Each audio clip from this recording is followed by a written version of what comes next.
Maybe some of you don't know that Ma Long didn't play in the men's single event. In the Chinese national games this year, Ma Long has withdrawn from the men's single event. He only played the team event and the men's double event.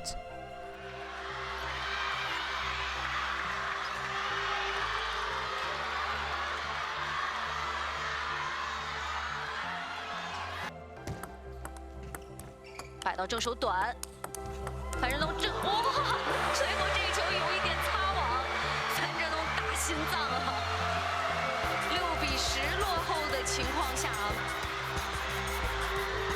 太精彩了这一场球。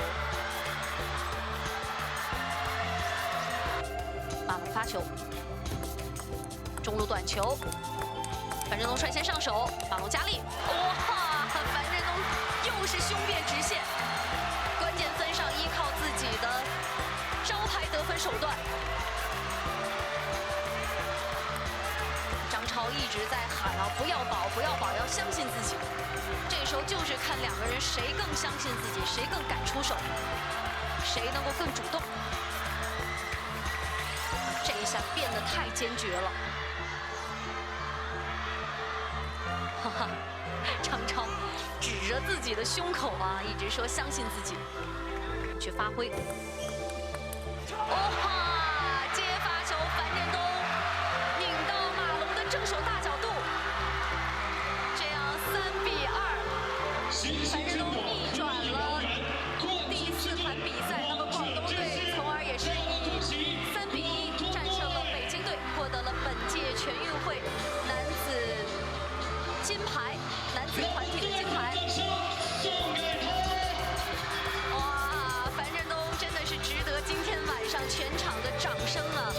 The reason for this withdrawal could be that Ma Long gives the chance for the younger player. He has already won the title at the national games previously. Ma Long lost to Fan Zhendong in the team event, so who will win the gold medal at the men's single event?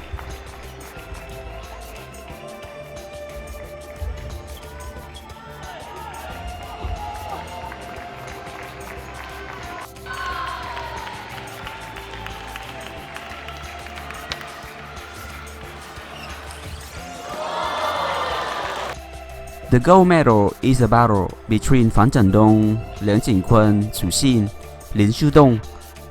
Ma Long will play with Wang Qujin in the men double event. The final match should be Ma Long, Wang Qujin, and Lin Gaoyuan, Fan Zhendong. Beijing and Guangdong are the top 2 best teams and double this year.